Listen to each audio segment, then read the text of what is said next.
Welcome into the Helping Healing Humor podcast with Ben and Travis. Today, we are interviewing probably one of the most talented people that we've ever had on the show. April Howton's going to be joining us to talk about her journey, and we're going to get to that awesome interview in just a few minutes after these important messages. This episode of the Helping Healing Humor podcast is brought to you by the 79th Faulkner Bible Lectureship Sunday, October 22nd through Thursday, October 26th on the campus of Faulkner University in Montgomery, Alabama. This year's theme is Reconnect. The Jenkins Institute's Better series will be a part of the program in 2023, along with sessions geared towards youth and family ministry. There will be daily chapel programs and evening keynotes to encourage and equip you in your walk with Christ. The mission of Faulkner University is to glorify God through education of the whole person, emphasizing integrity of character in a caring Christian environment where every individual matters every day. For more information, go to faulkner.edu or click the link in the description of this episode. I'm Travis Creasy. That's All-Pro Counselor Ben Hayes with 3Chord Counseling in Muscle Shoals, Alabama. Ben, how are you, sir? Man, I'm doing great. Another great weekend that we had of all kinds of activities going on. Got to enjoy a little cross country this weekend. As it wasn't volleyball, but it was cross country this time. So got to do that. Had a good day on Sunday. And so just living the dream. Will, how's it going with you? Oh, man, living the dream. It's fall break, which means youth group kids want to stay up all night, do everything, wish school was still happening so I could go home and go to bed. But can't complain. Doing well. Well, we are excited, as Travis already said, to have with us today on our podcast Miss April Howton. And April is a good friend of ours, has been a good friend of Ben and Travis and the podcast through many different ways. But we're thankful to have her on board. She is, as Travis said, one of the most talented people that you might meet and is owner or part owner of Studio 23 in Florence, Alabama. You need to check that out. If you haven't already, I'll give her that little plug.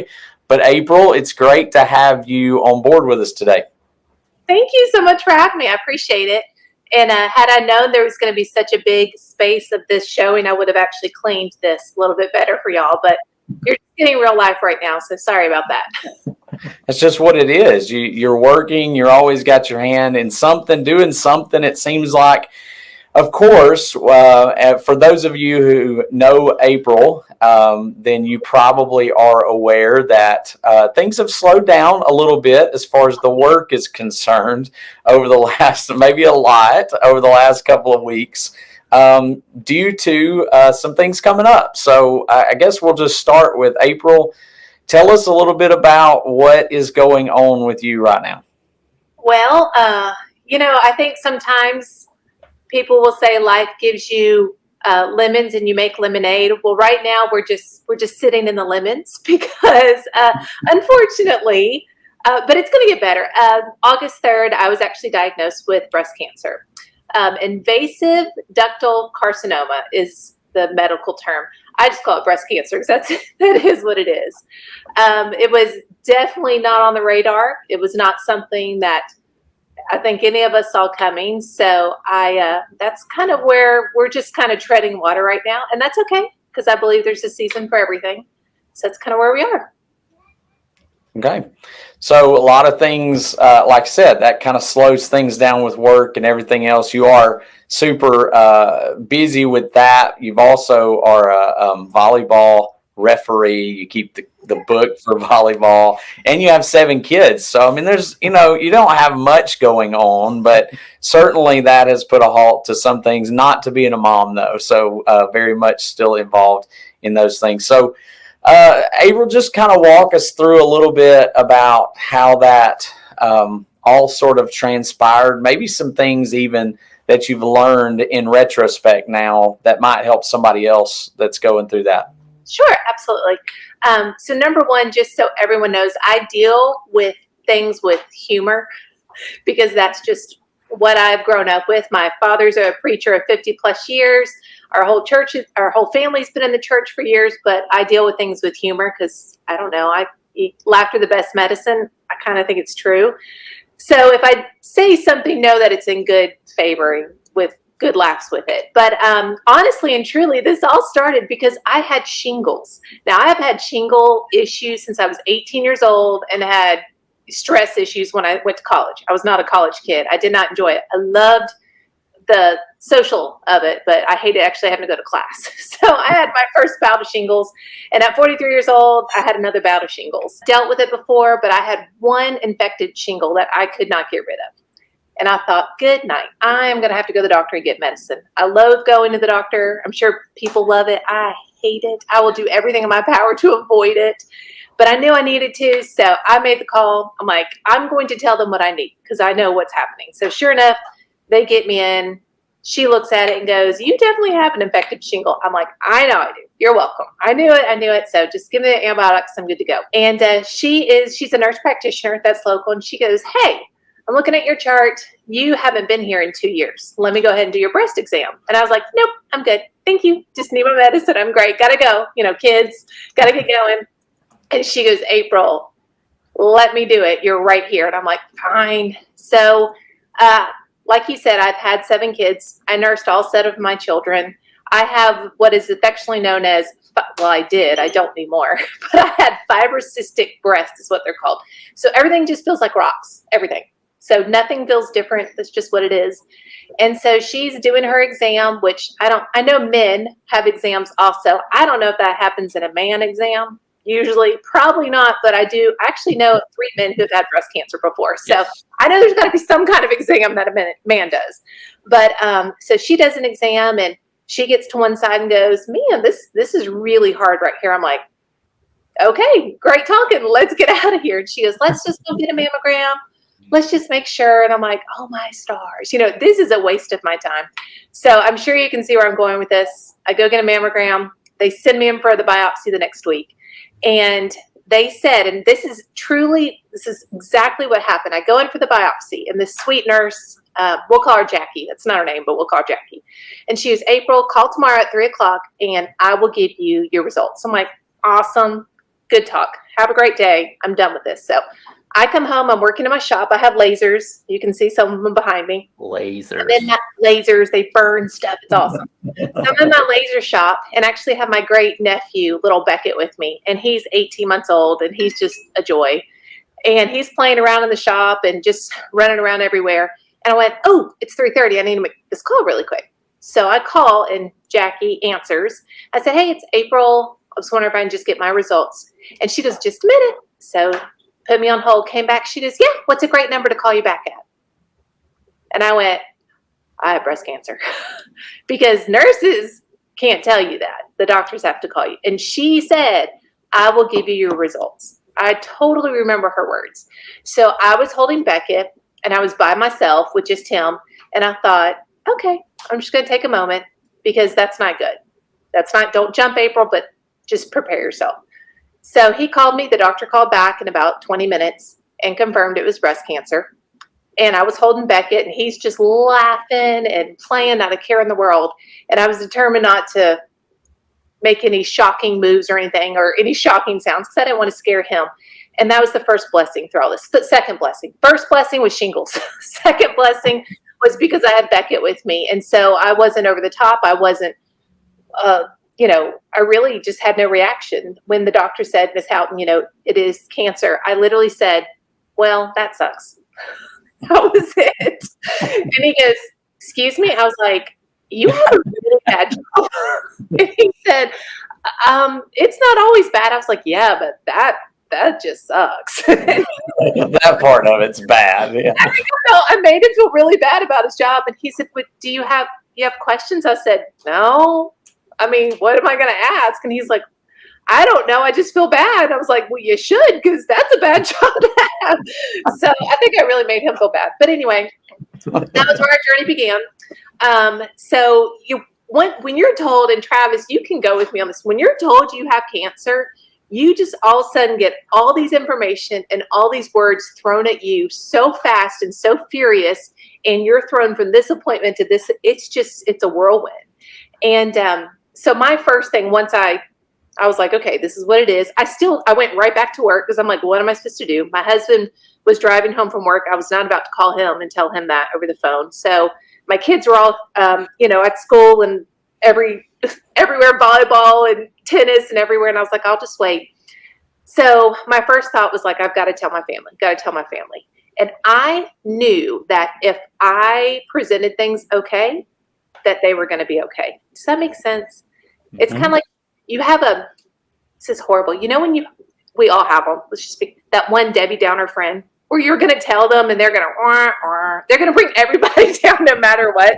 I just thought, let me present this in a way to let them know I already got this. Don't even worry about it. Like we got this. Let's not. So that's how I'm going to present it. So I tell my husband, and in true Jason Houghton form, he's so steady. He goes, all right, like nothing. And I went, okay, all right, that was good. Our oldest, he is in police academy in Huntsville, Alabama. And it's been hard. It is like a military academy over there. And it was his second week. I told my son, and he's a mom's boy. And like I said, academy's been really hard. He's almost finished 8 weeks. So we got this, but I said, you're going to get through this. I'm going to get through this and we're just going to kill it. And he was like, done. So we have this huge pack between us. Our second is 19 years old. She just bought her own house 2 months ago. She is a mini me. And I knew if I came to her, hey, this is fine. We're going to kick its tail. Let's get this over with. She was going to be okay. So I told her, she had her moment. We're good. But my favorite part is because we do have so many kids, our house is a revolving door. I don't know whose child is at my house at like any known time. Most parents would not say that, but I just am, because I'm like, well, it is what it is. So I was going to tell the younger 5, and 2 of them had friends over. I'm like, I need to tell them because I got to start going to my doctor's appointments, and this is going to get out there. I'm pretty a public person with my life. So I'm like, I'm not going to hide this journey. Maybe I can help somebody else. So I called the 5 down and I said, hey, Houghtons, y'all come down for just a minute. Well, here comes their friends. And I'm like, oh, you don't have to come down. They're like, no, it's good. I was like, no, really, y'all can go back up to your game. She's like, no, it's good. We love this family. I'm like, oh my stars. I'm laughing because I go, well, guys, mom's got breast cancer. And their friends are like, all right. Like so we're laughing because these kids who are not even ours are like, cool. Like and one goes, you can be bald. I'm like, I don't know. I don't know how this These kids are asking so many questions. I'm like, you're not even mine. And my kids are laughing because their friends are like, dude, you're in here. My mom's telling you she's got cancer and you're asking the question. So it was like blessing number 3 because it broke the whole hysteria of my mom's got breast. We laughed so hard because I'm like, I told you didn't have to come to this family meeting, but these kids came anyway. So it's a big joke. Like, you never know what's going to happen at the Houghton house. Who's going to come out with some big thing, and who's going to find out. So we told everyone. It got out there, and I thought, no, cancer's not a laughing matter. But at the same time, I think if you see the sunshine through the storm, that you can find humor in things like that. So I looked at it as a blessing that those kids were here. So it just brought us all laughter. And we still laugh about it to this day. We're like, remember when mom told kids that weren't even her she had cancer in our family meeting? I'm like, yeah, I do. So, and then with my sisters, I have 2 sisters. My sisters we're very close. But the way I told them is I literally said, it's official. It was a text. I said, it's official. I'm going to have better boobs than y'all will. And both my sisters, I mean, you got to deal with how you have to deal with it. So they were like, awesome. Oh, are you serious? But sibling rivalry is real. So, and still present. Because right now, one of them is like, well, since you don't have any, and this other sister still hasn't had any fixed, currently I have the best ones. And I'm like, okay, you can have that trophy for a little bit, whatever. So I guess you should tell who your sisters are, because the people who listen to this podcast are scattered all around the country, and most of them know us because of CYC. So sister number 1 is... I was also told I was CYC royalty. some kid told me that last CYC, and I was like, all right. I'm like, I really do the merchandise, but okay. So I have 2 older sisters. My oldest sister is Cammie Jo McCain. She lives in Bentonville, Arkansas, but she helps with CYC in Dallas. So if you go to Dallas, you would see her. And then my other older, I have to put that in, older sister is JJ Davenport, which JJ and her husband Larry are 2 of the original creators of CYC period. So JJ, and she also is doing Transform Ladies Conference now. So we just finished our 2nd year. Again, I'm in charge of the merch because that's what I do. Well, I just hate that it took this situation to get you on the podcast. I've been wanting to have you on for a long time just to goof off, honestly, because I can do that all day. There's a reason why we call it Helping Healing and heavy on the humor. So, but thank you. And I will also agree with what you were saying. It's almost like I think about Scooby-Doo, you know, when they get scared and their feet start moving, but they're not going anywhere. That's what it felt like to me. Like it was like, hurry up and wait to find out the news or whatever. And I also, Ben gives me a hard time because I told him via text that I have leukemia, but I didn't tell him that I would have better hair or anything like that. But I did inform him. But I always stand up and say I informed him via text because I knew better than to do that to my mom. So I did call her. So. Well, actually, Ben, you should know that's love because we knew that you, as a good friend, could handle it. I knew my sisters could handle it that way because if I got on the phone with my sisters, they would lose their mind. So I'm like, this was the way I knew we could all handle it and we could adapt from there. So just take it as a love thing that you got that. Yeah, okay. I think that if I would have gotten on and called Ben and told him, I probably would not have been okay. I think it was like, I'm not emotional with anybody else, but to inform Ben, I had to be like, okay, this has to be somewhat sterile. I can't, you know. So. We made it. We're okay. We're good. We're good. Good. What has it been, 5 years for you, Travis?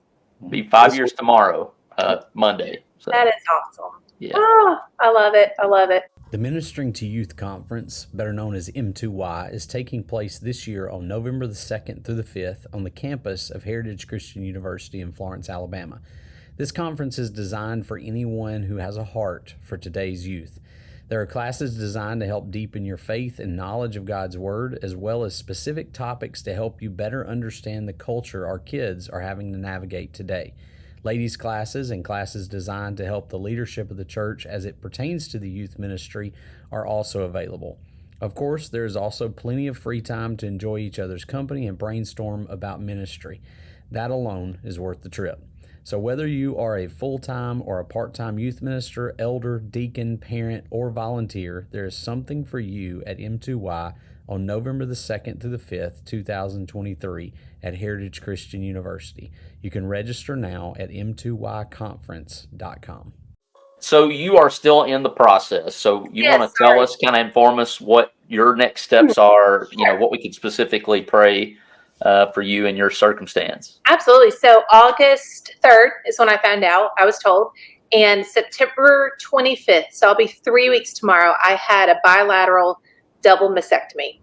And that I've had 7 children naturally. Everyone's like, are they really all yours? They are all mine. Same baby daddy. I mean, we claim them all, but I've had them all naturally. I, did my best to give them good starts, but let me tell you, there is something about having your chest cut off that just puts you in the back seat.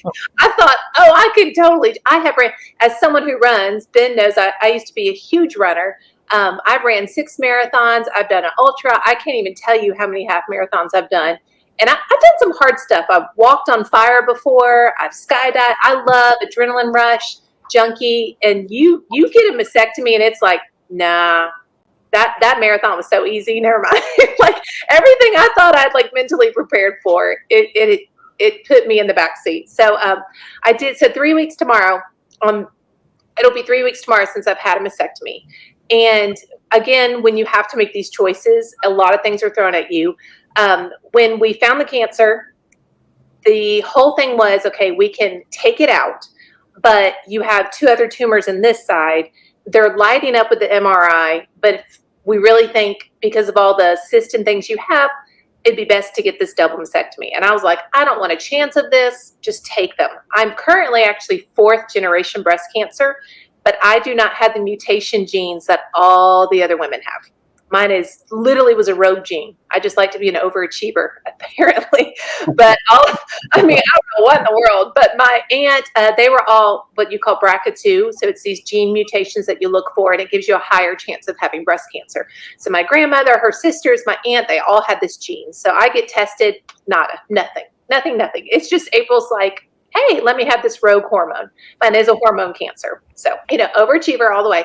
So when I'm talking to my surgeon, I'm like, I don't want this coming back. I'm going to deal with this now, and I'm going to be done because I'm 43 and I probably got at least another 60 years to go. So let's just get this gone and be done.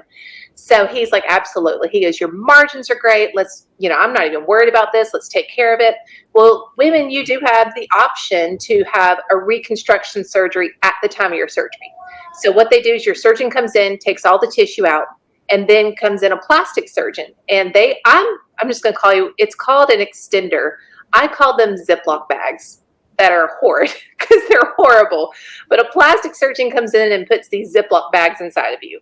And these bags can then be filled, and it'll fill you back up, your chest back up to whatever size you kind of get to try them on, which is kind of cool at the same time as to what size you want to be. I mean, it's kind of like try before you buy kind of thing, but it's kind of cool.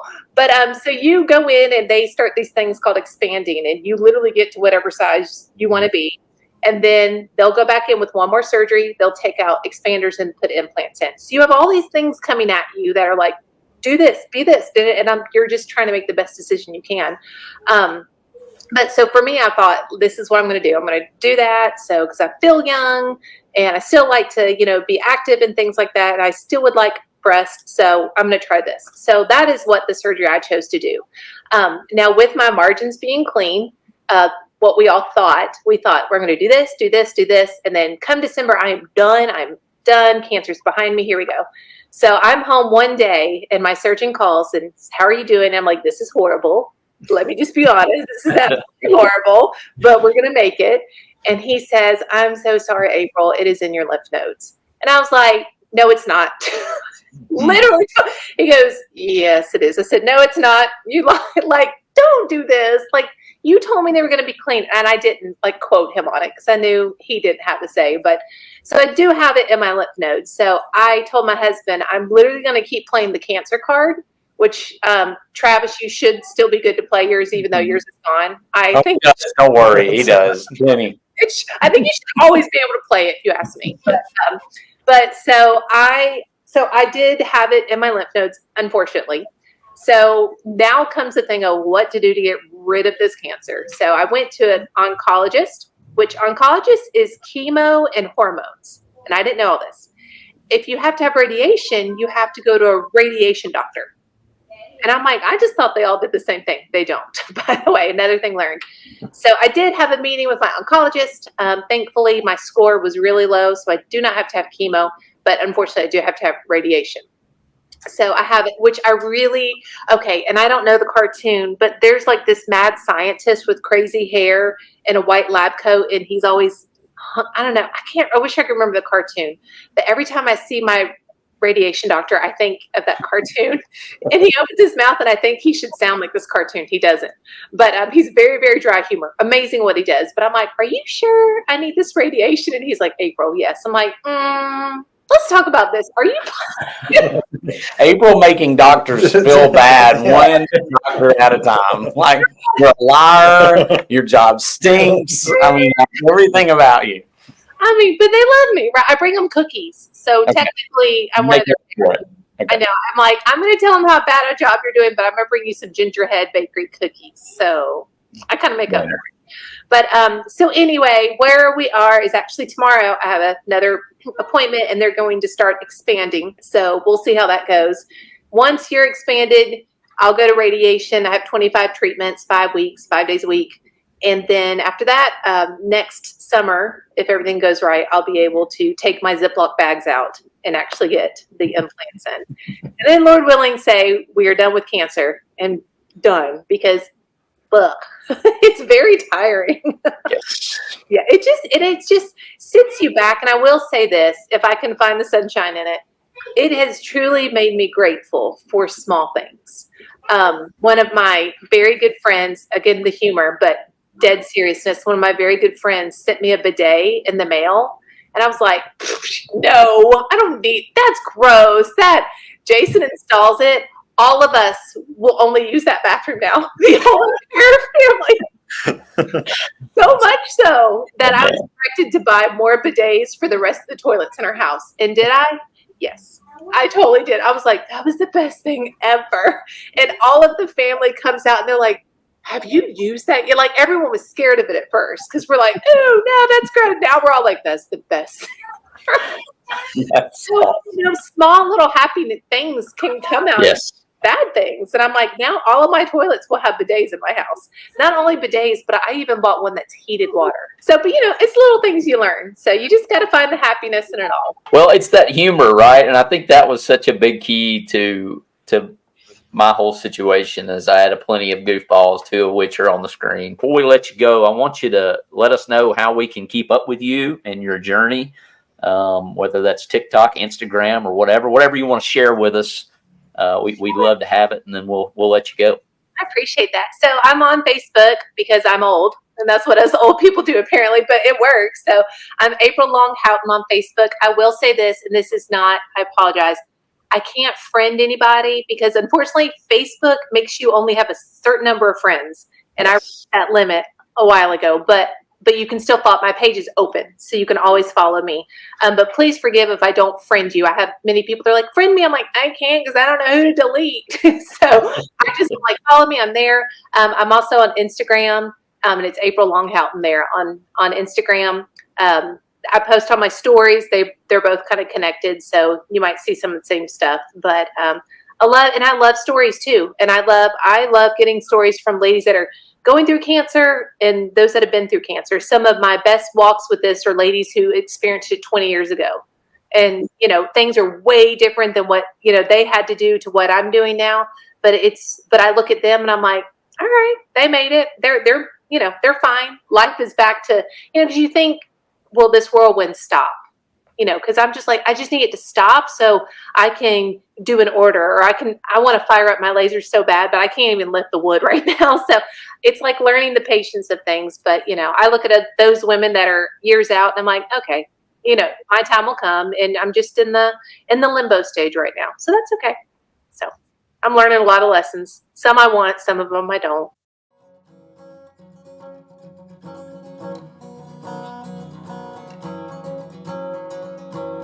Thanks for being with us for this episode of the Helping Healing Humor podcast. Be sure to download our free ebook, 28 Days of Focused Living, at benandtravis.com and receive all of our Helping Healing and Humor extra content directly in your inbox. We look forward to having you join us at the same Ben and Travis time, same Ben and Travis channel.